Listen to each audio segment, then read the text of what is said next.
Okay, I'm back. I'm gonna listen to your lung sounds first. Breathe in for me.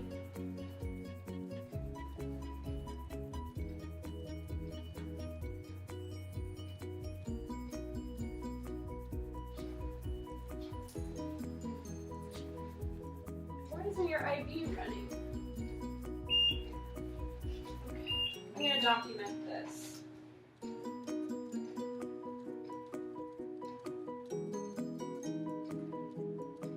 I'm gonna have to call your doctor. I'll be back.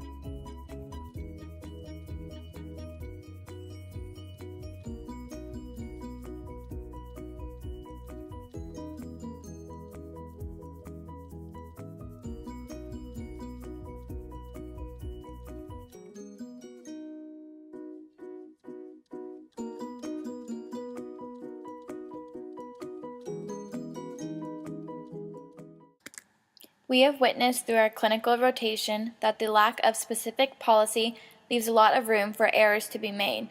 Through our research, studies have shown that keyboards colonize bacteria in patients' rooms and contribute to contamination and infection. Not once throughout my clinical rotation at Holy Family did I see my nurse or other nurses wipe down the keyboard. This can also include the fact that there are areas in the room that can become contaminated with pathogens that nurses don't think of cleaning on a daily basis, such as bed rails, doorknobs, etc. Since there is no specific protocol or policy regarding the cleaning and decontamination of patient rooms, a lot of possible issues get overlooked. We found that it would be beneficial in preventing transmission that each room has dedicated equipment, such as blood pressure cuffs, stethoscopes, electronic thermometers, etc., so that the spread of bacteria and pathogens is decreased. However, if dedicated equipment is not feasible, a protocol for disinfecting is necessary based on the equipment itself and the specific pathogen. If nurses adhere to isolation policy, we can significantly decrease the spread of infection.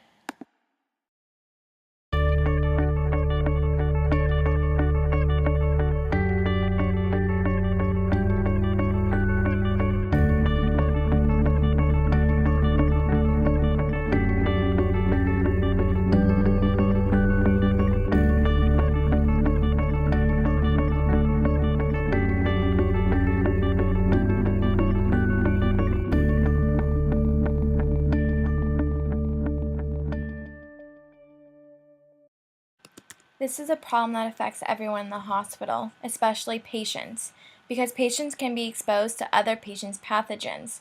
It also affects all hospital staff, such as nurses, doctors, administrators, or anyone working in the hospital can be exposed to any patient's pathogens. Visitors as well, because they could be exposed to their patients or their family members' pathogens. And the community, whomever is in contact with these pathogens can be carriers for them into the community. In regards to the standard of care, we found the policies listed that the CDC suggests we follow in a healthcare environment, such as isolation policy, nurse cohorting, infection control nurse liaison, institutional safety culture and organizational characteristics, hand hygiene, and education. However, each of these policies are not implemented or carried out in an effective manner.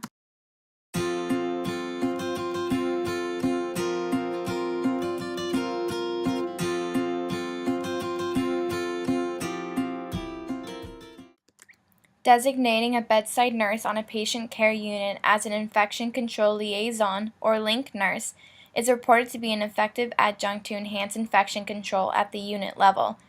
This nurse would receive and provide frequent training in infection control to increase awareness and compliance on his or her unit, and this nurse will understand its own unit's nuances and challenges and be able to create unit-specific goals. Ideally, each floor would have an infection control nurse liaison available for healthcare provider education on isolation policy and disinfection technique. Okay, so we need to remember to put on the proper PPE. So first we have to put on the gown and make sure it is tied.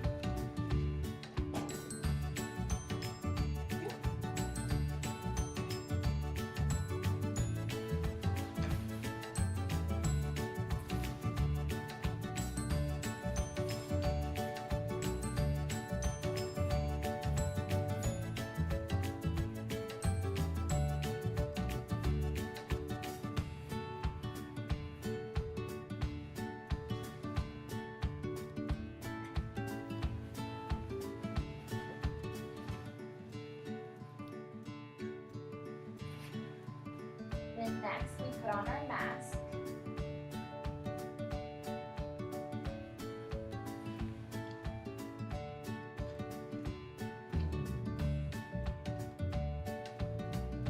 And lastly we put on our gloves.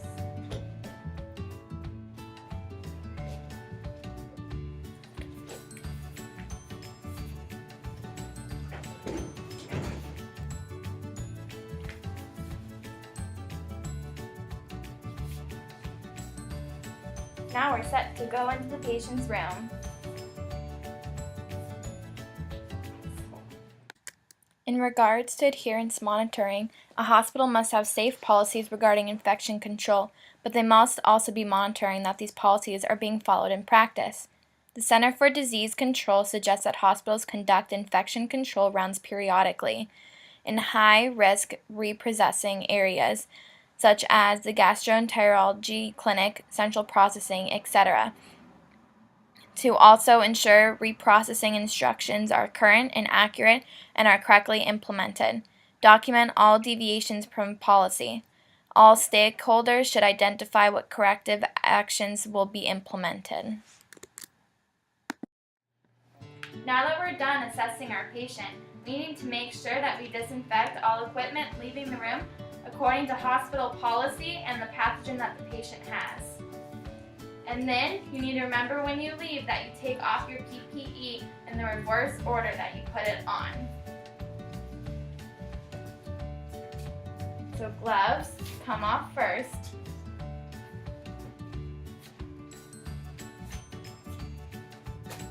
Then your mask. And then lastly, your gown.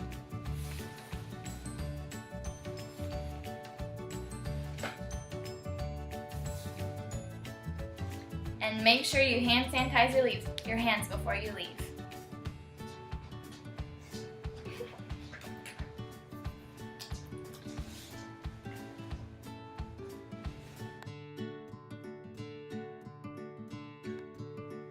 Studies have shown that computers and keyboards colonize bacteria, so during your care it is extremely important to remember to wipe them down.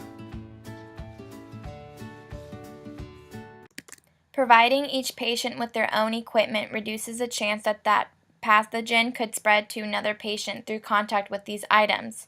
In all healthcare settings, providing patients who are on transmission-based precautions with dedicated non-critical medical equipment has been beneficial for preventing transmission. When this is not possible, disinfection after use is recommended. The use of disposable equipment for patients in isolation can also reduce the spread of infection because these items do not have to be used again. The protocol, according to the Occupational Safety and Health Administration, is to use only disposable trays and plasticware in isolation rooms. However, we have never seen this in practice at the hospitals where we have had clinicals. Ideally, every isolation patient room should have their own non-critical medical equipment.